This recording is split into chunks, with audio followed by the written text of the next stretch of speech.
Hello, welcome back to sunny Singapore. That's not so sunny today. It's raining to the Makeso shop here where we hold craft classroom classes and live events, and we also feature our Hestai products. And today we're going to go through a demo of making a nylon shoe bag. So this is a shoe bag made for gyms.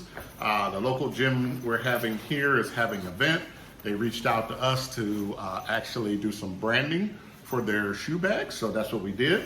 But shoe bags are on a difficult substrate, as we all know. It's on nylon, and so we thought that would make a great video to show you how our approach to nylon and some of the tools we use to do nylon. So we're going to show you how to make this great branded shoe bag coming right up, right after the intro.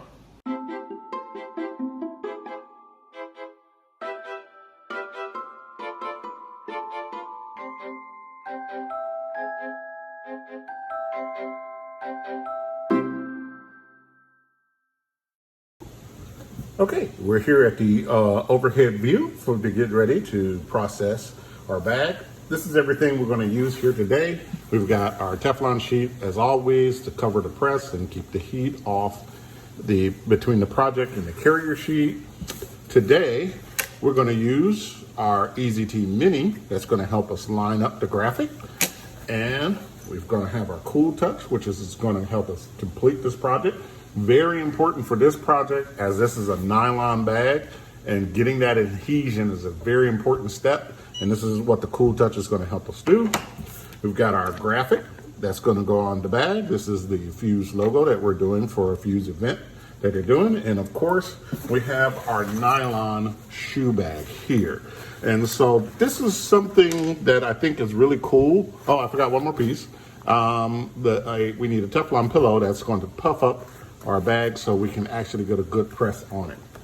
But back to the bag, I think the bag is a really cool thing to do because in our industry, doing the crafting and creating products for people, the t-shirts are a very regular thing, and you don't see people doing much other things, but there's so many things we can do with our vinyl and our vinyl cutting machines. And bags would be one of them. And it's another reason why I really like using my Cricut Easy Press, because it's part of the versatility, where a bag like this could be a little bit problematic for some of the bigger presses, as I'll show you as we go, because you want to stay closer to your project, especially when you're working with nylon. So when you have the kind of versatility of the Easy Press, that kind of helps with a project like this. So we're going to jump straight into it. So we're going to press on this side of the bag, which is the front of it there. We're going to go ahead and just zip the bag open. As you can see, it's nylon, the shiny nylon on the other side. So we don't want to have a lot of heat on this for a long time. And we're really concerned about the adhesion between the HTV and the nylon. So we're really going to work on that. And so we're going to fold it so we get a nice flat surface to work on. As you see, I don't have my foam pressing pad underneath this time, because the absorb the heat would be the Teflon pillow. So we will stick the Teflon pillow, and the Teflon pillow will absorb that heat. But as you can see, it's also puffing up my bag to present a nice flat area for it. Now we take our Mini. I'm going to use the black and white side, and what I did was I lined it up so that the lip touches the top of the bag and just center. Does it have to be there? No, this is not you need to place your logo here. I'm placing my logo here is because this is a project I'm doing for several bags, and I wanted every single logo to line up and match in the same place. If you were doing one bag, it's not really going to matter. But this is going to an event of 30 some odd people, and everybody's going to have the same bag. So the logos need to match up and align up in the same place. And this is why I always advertise about using a guide to do it, because it's not so much where you place it, but the consistency of placing it. And so this is where each and every one lined up and went. And we're going to just go ahead and place our logo there. I'm a little bit far away from my project. Then I do this when I'm normally doing production because of the camera. So I'm leaning in a bit. So after that, I can take my guide. Now I want to hold it there a bit.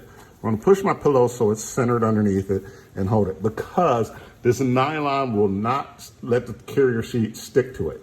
So you're in danger of your graphic moving on you. So you want to be very careful once you have it set. So once you have it set, you want to just keep it there and lightly place your sheet over it, and then take your heat press. My heat press is at 160. It's going to be at 15 seconds. And we're going to come over and carefully put it on so we don't move anything, and get it on there and go. And now we will press it down for the good 15 seconds, just using about medium pressure on the whole thing, and let it finish. This is going to be a hot peel on the nylon, so we can just fold our thing down and peel away, and it looks nice. But right now all that heat is in this pillow, so we're going to move it away, bring our sheet back, and then press it into our nylon there with the cool touch. It's going to cool down relatively quickly because the table is absorbing the heat, as well as the cool touch is absorbing the heat. And there it is, pressed to the bag right there. Okay, so that was a quick one that we're doing here. I'm going to show you the close-ups of the bag here so we can finish it out and see, so you can see how it did with the pressing on there. And then I'm going to show you the group of all the bags together, because it's a quick, impressive project that we finished up for it. So let's go to the close-ups and see what it looks like up close. Here's the close-ups. You can see the HTV is deep into the fibers of the nylon, and it came out really well. So thanks for watching our video of making a shoe bag. We love making it for you.